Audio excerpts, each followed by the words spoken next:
ডিমডিমার haven Shelter home চরম সংকটে।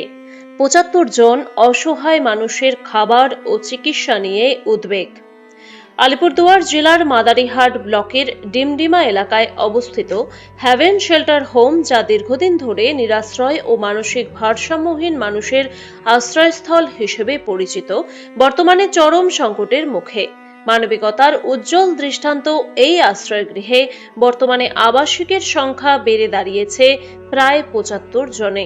ফলে খাদ্য ও চিকিৎসা পরিষেবা বজায় রাখা ক্রমশ কঠিন হয়ে উঠছে। শেল্টার হোম সূত্রে জানা যায়, এখানে থাকা অধিকাংশ আবাসিকেরই কোনো পরিচয়পত্র নেই, না রয়েছে আধার কার্ড, না ভোটার আইডি। অনেকের পরিচয়, ঠিকানা কিংবা অতীত সম্পর্কেও কোনো নির্দিষ্ট তথ্য জানা সম্ভব হয় না। স্থানীয় বাসিন্দা ও স্বেচ্ছাসেবী সংগঠনের উদ্যোগে রাস্তায় ঘুরে বেড়ানো এই অসহায় মানুষদের উদ্ধার করে এখানে নিয়ে আসা হয়।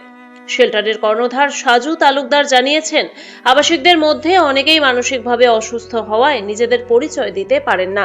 তবে যারা ধীরে ধীরে সুস্থ হয়ে ওঠেন, তাদের পরিবারের সন্ধান করে বাড়ি পৌঁছে দেওয়ার ব্যবস্থাও করা হয়। কিন্তু বর্তমানে নতুন করে আশ্রয় পাওয়া অনেক আবাসিকের শারীরিক অবস্থাও অত্যন্ত শোচনীয়।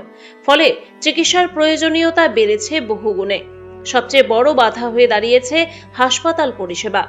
পরিচয়পত্র বা প্রয়োজনীয় তথ্যের অভাবে অনেক ক্ষেত্রেই হাসপাতাল কর্তৃপক্ষ রোগীদের ভর্তি নিতে অস্বীকৃতি জানাচ্ছে। ফলে বাধ্য হয়ে প্রাইভেট চিকিৎসার ব্যবস্থা করতে হচ্ছে, যা এই শেল্টার হোমের পক্ষে অত্যন্ত ব্যয়বহুল। যদিও সমাজের কিছু সহৃদয় মানুষ ও সংগঠন আর্থিক ও নানাভাবে সহায়তা করে চলেছেন, তবু ক্রমবর্ধমান খরচের চাপ সামলানো সম্ভব হচ্ছে না। খাদ্য ও চিকিৎসার জন্য পর্যাপ্ত অর্থের অভাবে শেল্টার হোম পরিচালনায় বড়সড় সংকট তৈরি হয়েছে। এই পরিস্থিতিতে সাজু তালুকদার প্রশাসনের হস্তক্ষেপ কামনা করেছেন। তার বক্তব্য, সরকার যদি এই আশ্রয় গৃহের দায়িত্ব গ্রহণ করে, তাহলে আমি তা তুলে দিতে প্রস্তুত। অন্যথায় সমাজের মানুষ যদি পাশে দাঁড়ান, তাহলেই এই মানবিক উদ্যোগ চালিয়ে যাওয়া সম্ভব হবে। বর্তমানে আমি নিজেও শারীরিক ও মানসিকভাবে ভেঙে পড়েছি। মানবিকতার এই গুরুত্বপূর্ণ উদ্যোগ ভবিষ্যতে টিকে থাকবে কিনা তা এখন অনেকটাই নির্ভর করছে প্রশাসনিক সহায়তা ও সমাজের সম্মিলিত উদ্যোগের উপর। অনেক, যেরকম এখন ৭৫ জন আবাসিক, তাদের আমার ডেলি ৪৫ কেজি চাল লাগছে, সেটা জোগাড় করা। দ্বিতীয়ত, আমাদের বাউন্ডারি নেই, সেটা দরকার। এবং আমাদের লাইটের যে বিল আসে, প্রায় মাসে ৮-৯ হাজার টাকা করে বিল আসে। এতগুলো মানুষ, ফ্যান চলে, লাইট জ্বলে। এবং সবচেয়ে সমস্যার সম্মুখীন হচ্ছে এখন, যারা বিভিন্ন জায়গায় থেকে মানুষজনকে পাচ্ছেন অসুস্থ অবস্থায়, তাদেরকে হ্যাভেন শেল্টার হোমে দিয়ে যাচ্ছেন। এবার আমাদের অত লোকবল নেই, আমাদের নিজের হাতে করতে হয়। এবং এরকম কিছু আবাসিক আছেন যারা জামা কাপড় পটিতেই করছেন, তাদের সেন্স নেই, পেচ্ছাপ পায়খানা সব বিছানায়, সেগুলো পরিষ্কার করা।